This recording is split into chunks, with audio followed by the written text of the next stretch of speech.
안녕하세요 여러분들, 강토비입니다. 오늘 제가 진행할 내용은 여러분들 이제 뭐 디테일한 수업하기 전에 온라인 쇼핑몰 오픈마켓이 어떤 식으로 구성되어 있고, 그리고 온라인 판매는 어떤 식으로 흐름은 어떤지 전반적인 이해에 대해서 좀 얘기를 하고 싶어요. 이런 부분을 좀 알고 시작을 하시면 여러분들이 실제로 판매에 있어서 좀 도움이 될 거라고 좀 생각을 합니다.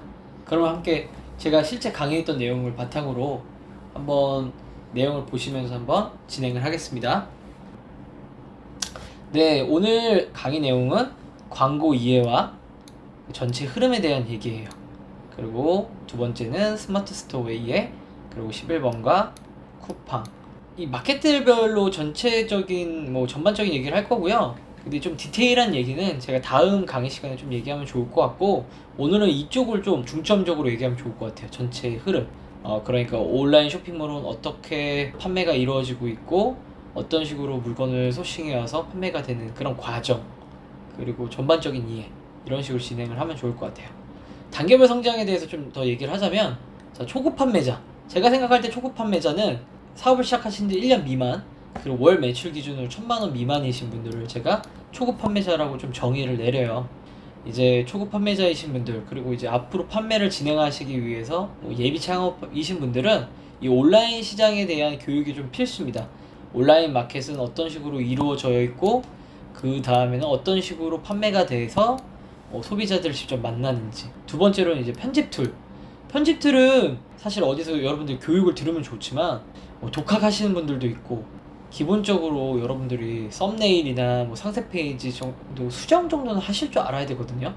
그래서 내가 온라인 쇼핑몰을 하시겠다는 분들은 기본적인 편집 툴은 꼭 아셨으면 좋겠어요. 대표적인 게 뭐가 있냐?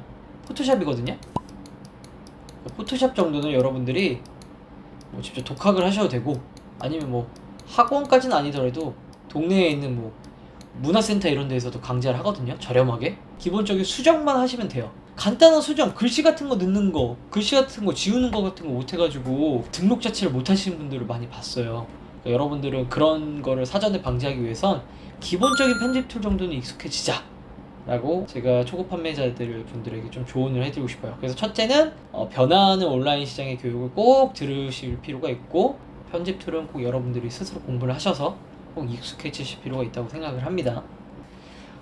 그리고 시작을 하시는 예비 창업자분, 판매하시는 분들한테 꼭 말씀드리고 싶은 게, 여러분들의 판매 스타일을 좀 정하셨으면 좋겠어요. 나는 어떤 스타일로 판매를 했으면 좋겠다. 좀 기본적인 걸 좀 정해놓고 시작하시면 되게 좋아요. 크게 두 가지로 나눌 수 있거든요. 대량 등록, 세부 등록. 대량 등록은 하루에 내가 한 10개 이상 제품을 등록을 하겠다, 이러면서 빠르게 매출을 성장을 시키려고 하시는 분들은 이런 식으로 등록을 하시는 분들이 많거든요. 그리고 세부 등록 같은 경우에는 1, 2주에 한 개. 대신 이거는 매출이 굉장히 더디게 성장을 해요. 되게 속도가 느려요. 장단점이 있는데요. 대량 등록의 이제 장점은 매출이 빠르게 성장할 수 있는 기회가 있다는 거고요. 단점은 뭐냐? 가지수가 너무 많으니까 내가 어떤 특정 제품에 대해서 광고를 하거나 프로모션을 할 때 내가 이 제품의 이해도가 떨어져요. 반면에 세부 등록을 하신 분들은 제품을 등록하기 전에 1, 2주의 시간이 있잖아요. 굉장히 제품을 심도 있고 되게 심혈을 기울여서 제품을 소싱을 하시고 등록을 하시는 거거든요. 그래서 사전에 광고나 키워드 분석도 철저히 하시게 될 거예요. 여러분들이 어떤 제품을 광고하거나 이럴 때도 수월해요, 훨씬. 대량 등록이 나쁘다는 건 아니에요. 대량 등록으로 잘 판매하시는 분들도 많기 때문에 대량 등록으로 판매하시는 것도 좋은 방법이에요. 세부 등록도 좋은 방법이지만, 나만의 스타일을 딱 정해놓으시고 판매를 시작하시는 게 판매에 있어서 제가 생각할 땐 굉장히 중요하다고 생각을 합니다.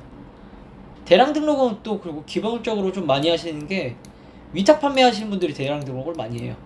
내가 직접 제품을 소싱하는 게 아니라 위탁으로 물건을 받아가지고 제품 등록만 하시는 분들은 대량 등록을 좀 많이 하시는 편이고, 세부 등록은 직접 소싱을 하시는 분들이 많이 하는 방법이에요. 스타일을 정하셨다고 하면 꾸준함은 정말 중요합니다.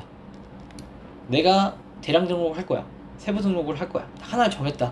최소한 저는 여러분들이 3개월 또는 6개월 이상은 하셨으면 좋겠어요. 그래야지 내가 잘하고 못하고를 평가할 수 있거든요, 스스로. 이제 온라인 쇼핑몰을 좀 알 것 같은데 뭐 물건이 안 나간다는 이유 하나만으로 여러분들이 나랑 맞는지 안 맞는지를 결정하는 거는 좀 너무 섣불리 판단하는 것 같거든요. 그래서 적어도 내가 원하는 판매 스타일을 정하셨다고 하면 최소 3개월에서 6개월 정도는 판매를 해보시면서 여러분들이 좀 꾸준하게 하시는 게 정말 제가 생각할 때 필수 덕목이라고 생각을 합니다. 실제로 제가 이런 식으로 물건을 찾고 그 다음에 물건을 마진을 계산을 하고 소싱을 하고 전반적인 온라인 생태계에서 어떻게 판매가 되는지에 대해서 좀 말씀드리고 싶어요. 이런 식으로 물건을 갖고 와서 판매를 하는 거구나. 그 과정에 따라서 어떤 문제점이 생기는데 그 문제점의 해결 방법은 뭐가 있을지에 대해서 한번 얘기하면 좋을 것 같아요. 자, 아이템 선정하기. 제가 오늘은 전반적인 얘기를 좀 할 거예요. 이 단계가 좀 여러 가지가 있거든요. 1단계가 있고 뭐 마진율 체크, 그 다음에 구매하기 단계, 여러 가지 단계가 있는데 이 단계에 대한 디테일한 설명은 제가 강좌를 다 나눠서 차근차근 할 거예요. 근데 오늘은 전반적인 이해니까 여러분들이 전체적으로 본다라고 편하게 보시면 좋을 것 같아요. 자, 1단계 아이템 선정하는 겁니다. 저는 이렇게 선정을 해요. 카테고리 및 판매 업체별 다양한 상품을 좀 많이 봅니다. 그래서 이미 판매가 잘 되어 있는 제품을 많이 보기 때문에 내가 1등 할 생각을 안 하고 나는 벤치마킹을 할 생각을 해요. 이미 잘 팔고 있는 제품들이 있는 제품을 최대한 많이 살펴봐서 그 제품을 저는 픽을 하거든요. 그리고 1등 전략이 아닌 저는 4, 5등, 다시 말해서 1페이지만 나오면 된다라는 생각으로 제품을 가지고 옵니다. 1등을 하면 그만큼 광고비 그리고 경쟁이 굉장히 치열하기 때문에 내가 이 제품을 갖고 왔을 때 적어도 4등, 5등 아니면 첫 페이지 안에는 내가 들어갈 수 있겠다. 광고를 제외한 순입니다.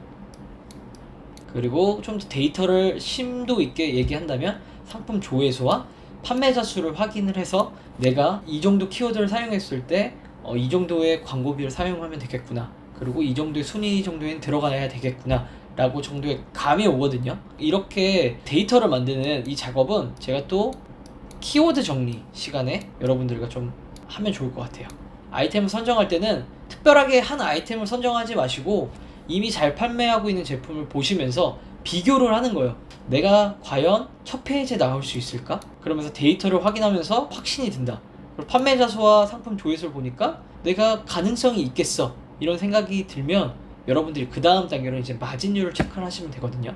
유료 프로그램이긴 한데 아이템 스카우트라는 것도 있고요. 비용이 안 드는 방법으로는 네이버 광고 센터에 직접 들어가서 여러분들이 비교를 하는 엑셀 자료를 만드시면 되는 거예요. 그 작업하는 과정은 제가 직접 여러분들께 설명드리면 좋을 것 같아요. 자, 그럼 아이템을 선정했다고 제가 가정을 할게요. 이 아이템 좀 마음에 드네? 그 다음엔 데이터를 좀 보니까 내가 적어도 첫 페이지에는 나올 수 있을 것 같아. 첫 페이지가 너무 힘들겠다 싶으면 적어도 두 번째 페이지에 내가 들어갈 수 있다라는 생각이 좀 들어요. 두 번째 페이지 적어도 5페이지 안에는 들어가겠다. 그런 거는 이제 판매를 하다 보면 여러분들이 이런 노하우가 생기니까요. 제가 그거는 정확하다 안 정확하다고 말씀드린 건 좀 힘들 것 같고 적어도 내가 판매자들이 아주 많지 않은데 이 안에는 들어갈 수 있겠다라는 생각이 드신다고 하면 그 다음 단계를 좀 살펴보셔야 돼요. 그 다음 단계는 뭐냐? 바로 이제 마진율 체크하는 거예요. 마진율 체크는 판매하는 제품의 판매가가 정해져 있잖아요. 우리가 벤치마킹 했기 때문에 판매가를 적어 놓으시고 수수료 같은 경우에는 보통 기본적으로 네이버 스마트 스토어를 기준으로 할게요. 결제 수수료가 3.4 정도 되고요.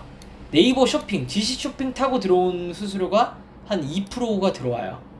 그래서 러프하게 잡자고요. 너무 타이트하게 잡지 말고 대략 6%. 헷갈리실 수 있으니까 좀 지울게요. 네이버는 저는 그래서 간단하게 여러분들 쉽게 그냥 6%라고 잡으시는 게 가장 편해요. 그리고 쿠팡, 옥션, G마켓, 11번가, 여타, 타마켓은 8에서 13% 정도 되거든요. 타마켓은. 그래서 타마켓은 저는 무조건 가장 비싸게 잡아놔요. 수수료를. 13% 정도 잡으시면 돼요. 13%. 거의 2배 정도 차이가 나죠. 이제 수수료를 여기다가 여러분들 엑셀 값에다가 대입을 하시고요. 판매값 빼기 수수료를 하시면 입금 금액이 나옵니다. 그리고 배송비 같은 경우는 보통 여러분들이 2,500원을 받으실 수도 있고 아니면 고객한테 3,000원을 받으실 수 있죠. 내가 3,000원을 받았는데 내가 보낸 택배비는 2,500원이다. 그러면 나한테 남는 택배비는 500원인 거예요. 이런 걸 우리는 뭐라고 부르냐면 전문 용어인데 백마진이라고 해요. 이런 데서 또 백마진이 남을 수 있다. 그 다음에 원가는 마우스피스라는 제품에 대한 금액이겠죠. 이걸 하나 사면 내가 2,000원에 이걸 사왔어. 근데 나는 이걸 8,900원에 판 거예요. 그러면 판매가 빼기 수수료 빼면 입금 금액이 나올 거죠. 입금 금액 빼기 뭐 원가인데 지금 보시면 배송비는 플러스잖아요. 이게 좀 헷갈리실 거예요. 그래서 제가 엑셀을 좀 띄워서 보여드릴게요. 자, 같은 표예요. 이 표를 좀 더 제가 확대해서 보여드리는 건데요. 자, 왼쪽에 보시면 마우스피스라는 제품명을 제가 적었어요. 네이버 기준으로 제가 수수료를 계산하려고 합니다. 판매가는 8,900원이에요. 수수료는 지금 여기 제가 6% 잡았어요. 그래서 0.06 수학 공식이 들어가 있죠. 그 다음에 입금. 자, 판매가 빼기 수수료 하니까 입금 금액이에요. 근데 배송비는 0원 잡았어요. 그냥 내가 고객한테 2,500원 받고 나도 2,500원에 택배를 보냈다라고 가정을 하면 배송비는 남는 게 없는 거예요. 만약에 남는 게 있다 그러면 500원 넣으시면 플러스가 되는 거죠. 0원이라고 할게요. 그 다음 원가. 택배 박스는 여러분들이 비닐로 보낼 수도 있고, 자, 비닐로 보낼 수도 있고 작은 박스로도 보낼 수 있어요. 그리고 이거는 뭐 제품에 따라서 크기와 제품의 용량에 따라서 좀 달라지겠죠. 근데 제가 이 제품을 보니까 굉장히 부피가 작아요. 그래서 비닐로 보냈을 때 한 장에 50원짜리 비닐로 보내면 되겠다 생각이 들어서 이렇게 50원이라고 체크를 한 거예요. 그래서 입금 금액 빼기 원가 빼기 택배 박스를 빼니까 마진이 나와요. 마진 금액은 6,300원. 마진율은 100분율로 계산하시면 되고요. 마진율은 이렇게 여기 마진 나누기 판매가 하시면 돼요. 그다음 100분율로 하면 70%. 근데 부가세 같은 경우에는 우리가 사업자가 있으니까 나중에 부가세까지 생각을 하시면 부가세 10%는 빼는 거예요. 이거는 뭐 제가 좀 너무 세무적인 부분이니까 너무 디테일하게 말씀 안 드릴게요. 그냥 여러분들이 봤을 때 자, 이렇게 부가세까지 뺐을 때 금액이 내 순수 마진이라고 생각하시면 되고요. 순수 마진율은 60%가 넘는 거예요. 자, 이런 제품을 내가 실제로 물건을 소싱해오기 전에 이 제품을 만났다라고 가정을 하면 여러분들은 이 제품을 해야 될까요? 말아야 될까요? 사실 마진율이 순수 마진율이 60%가 넘는다고 하면 이게 굉장히 좋은 마진이거든요. 온라인 쇼핑몰의 마진율이 보통 어느 정도 될까요? 보통 10에서 30% 사이예요. 이거는 뭐 절대적인 기준이 있는 건 아니지만 대략적인 기준이에요. 그래서 여러분들의 매출에 따라서 제품에 따라서 차이도 있을 수 있겠지만 마진은 보통 적으면 10% 이상 그리고 많으면 30% 이상이라고 보시면 됩니다.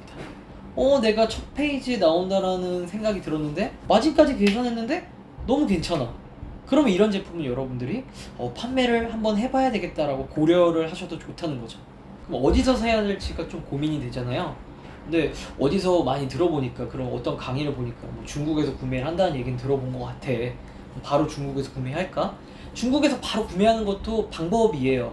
바로 구매해서 판매하는 것도 방법이지만 국내 도매 사이트를 살펴보면서 물건을 소량으로 마진이 아주 크진 않더라도 소량으로 사보는 건 어떨까라고 생각을 해보는 게 좋다고 생각을 합니다. 그래서 구매할 단계가 오시면 리스크를 줄이는 게 저는 중요하다고 생각을 해요. 국내 도매 사이트에서 가장 많이 하시는데 뭐 도매국 이런 데가 있겠죠? 이런 데 들어가 봤더니 지금 마우스피스로 제가 예를 들었잖아요. 그럼 마우스피스를 3개 이상만 사면 된대. 요 정도만 사서 판매를 한번 시작을 해보는 거예요. 이 3개가 잘 안 팔리면 이 3개는 여러분들이 그냥 큰 금액 들이지 않고도 산 상품 소싱이잖아요. 그러니까 큰 부담이 없는 거예요. 예비 창업자 1인 기업이신 분들은 가장 중요한 게 리스크 관리거든요. 그러니까 최대한 위험성을 줄이기 위해선 국내 도매 사이트에서 구매할 수 있는 제품이 있다고 하면 웬만하면 국내 도매 사이트에서 먼저 소싱을 하시고 그러다가 국내 도매 사이트에서 제품 판매되는 게 잘 돼. 그러면 그 다음 단계로 중국 소싱을 하시는 게 위험성도 줄이고 일단 테스트를 해봤는데 판매가 잘 됐어. 그리고 대량으로 사니까 원가도 줄어들어. 일석이조의 효과를 얻을 수 있다는 거죠. 제품 소싱에 대한 마인드가 뭐냐면 처음부터 여러분들 너무 마진만 쫓아가다 보면 위험성이 너무 많아요. 왜냐면 그만큼 내가 재고를 너무 많이 갖고 있어야 되거든요. 최대한 재고 부담을 없애기 위해서는 국내 도매 사이트를 먼저 살펴보시고 소량만 주문을 해보시는 거예요. 판매가 시작을 해봤더니 판매가 어느 정도 되네? 그 다음에 중국 소싱을 해보시는 거죠.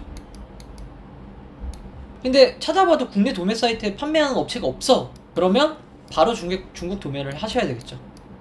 중국 도매에서도 뭐 소량을 사실 수 있지만 그래도 비용이 처음 들어가는 초기 비용이 국내 도매보다는 좀 더 많이 들 수 있다 보니까 웬만하면 제가 생각할 때는 처음에는 국내 도매 사이트를 추천을 좀 드리는 거예요. 자, 여기까지 이해가 되셨죠? 자, 도매 사이트, 제가 도매 사이트도 국내 도매 사이트 뭐 도매국을 말씀드리긴 했지만 도매국뿐만 아니라 몇 가지 도매 사이트가 더 있긴 해요. 그거는 제가 이제 다음 강좌 실제로 구매하기 이런 강좌 시간에 여러분들 좀 더 디테일하게 다룰 거니까요. 오늘은 전반적인 흐름만 아까 말씀드린다고 했으니까 이런 식으로 진행된다라고만 좀 알고 계시면 좋을 것 같아요. 국내 도매 사이트는 뭐 여러 군데가 있는데 뭐 대표적인 게 도매국 이런 사이트에서 가볍게 살 수 있다고 하면 도매 사이트에서 사시면 좋고요. 그리고 해외 도매 사이트 같은 경우에는 크게 두 가지가 있어요. 저는 지금 이게 중국을 기반으로 말씀드리는 겁니다. 자, 타오바오나 티몰 같은 경우에는 중국 내수, 중국 B2C예요. 1688은 중국 내수. 이게 무슨 말이냐면 이건 B2B. 알리바바닷컴 B2B. 알리익스프레스 B2C. 뭐 개념이 뭐 잘 모르시는 분들도 있겠지만 B2C는 우리가 일반적으로 생각하는 스마트 스토어 같은 거예요. 그냥 소매 사이트예요. 소매 사이트. 그러니까 알리익스프레스도 소매 사이트, 타오바오도 소매 사이트, 티몰도 소매 사이트. 자, 1688 알리바바만 도매 사이트예요. 중국 도매 사이트. 대다수의 국내에서 판매하시는 분들이 실제로 뭐 중국을 방문 안 하시는 분들은 다 이 안에서 끝난다고 보시면 돼요. 1688과 알리바바. 일단 1688.com은 중국어가 되어 있어요. 중국어로 다 이루어진 도매 사이트예요. 그래서 여기는 뭐 이제 중국 사람들이 많이 내수 안에서 많이 하는 사이트고요. 그 돈 자체도 중국 위안화로 되어 있어요. 이제 알리바바닷컴 같은 경우에는 영문으로 되어 있어요. 이거는 이제 달러로 되어 있습니다. 이게 같은 알리바바 재단에서 만들었지만 서로 같은 사이트가 아니에요. 서로 달라요. 비슷한 거 같으면서도 달라요. 금액도 다르고 절차도 다르고 다 달라요. 1688 중문 도매 사이트 같은 경우에는 직접 결제가 안 돼요. 결제 수단이 내수에 있는 사람들끼리만 서로 뭐 계좌 송금 뭐 이런 것만 되기 때문에 우리같이 일반 외국인, 우리는 외국인이잖아요. 1688 기준으로 외국인들은 직접 결제가 안 돼요. 그래서 구매 대행 업체를 꼭 써야 돼요. 구매 대행 업체 많이 들어보셨을 거예요. 구매 대행을 통해서 구매해서 물건을 들어와서 나한테 도착하는 개념이고요. 영문 알리바바는 직거래 같은 거예요. 판매자와 구매자가 직접 소통해서 이 안에서 결제를 할 수 있어요. 구매 대행을 사용하지 않고 물류 대행 업체만 사용을 해서 물건을 직접 받는 방법이에요. 이 개념을 여러분들이 이해하실 필요는 없고요. 그냥 1688은 무조건 구매하고 싶어도 중간에 구매 대행 업체를 사용해야 되는구나. 그리고 알리바바닷컴은 구매 대행을 사용하지 않더라도 구매할 수 있구나. 장단점이 있어요.